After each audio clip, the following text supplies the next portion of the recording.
Hey guys! For today's video, samahan niyo ako mag-hair coloring. And ito yung mga gamit ko. Ayan sa pag-hair coloring natin guys. Nakahanda na rin yung aking tissue. In case na madampi yung yung hair color sa aking balat. And ito yung tissue na to guys. Ilalagay natin yan sa yellow basket kasi ayan. Sa mga naghahanap ng tissue na makapal, maganda siya gamitin. Ay, may mga pa-design siya. May mga pa-design siya guys. Ang cute niya. Lagyan na natin yan sa yellow basket. Pag naka-prepare yung tissue, hindi ko alam kung magagamit ko to, pero hinanda ko na lang din. And meron tayong mixing bowl.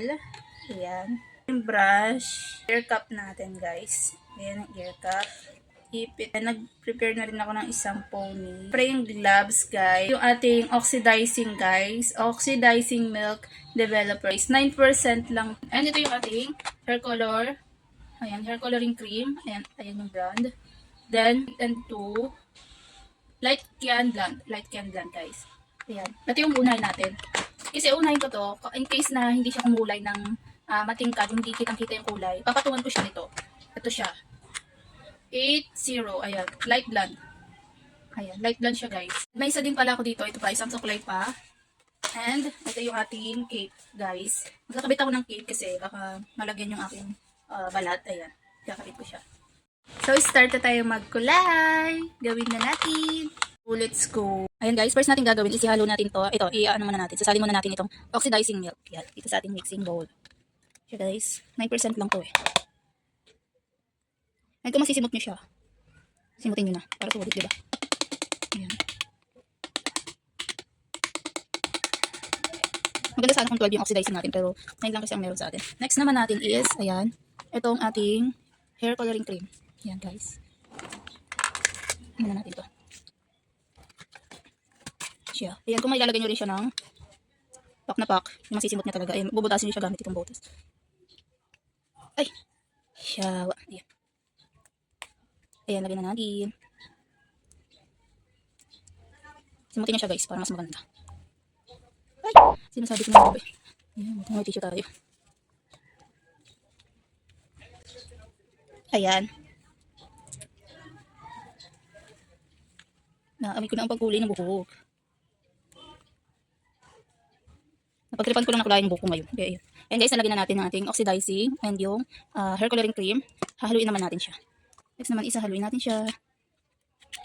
Mix nyo lang ng bonggang-bong. And ito na siya guys. Ano na tayo? Magkakabit na tayo ng cape.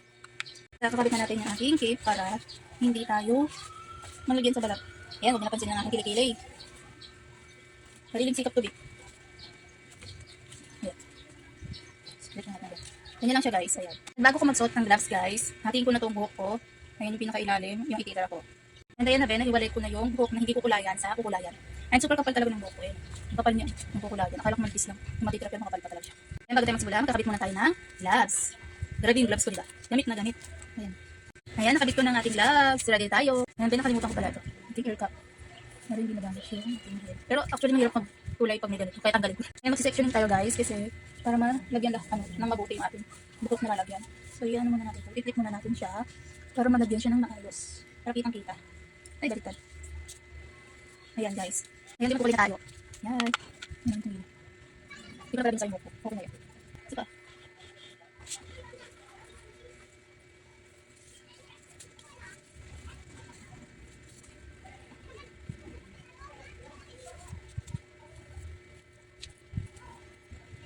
Umitig ka rin sa kakulay guys. Lalo nakapag-blonde.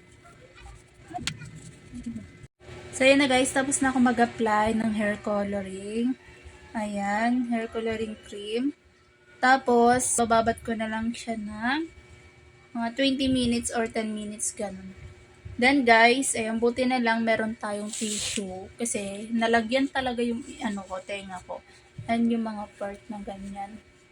And yung kagandahan sa tissue na to guys, hindi siya madaling masira or hindi siya pag pinunas mo siya, nagiiwan siya ng tissue. Yung ganun.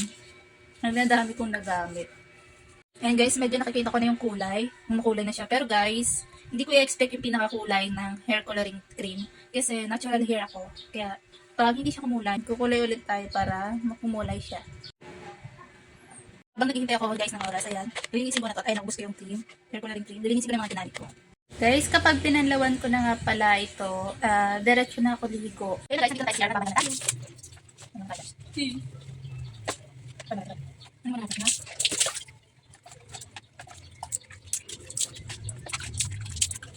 Ayun guys, sabi ko lang kayo sa kabang ko.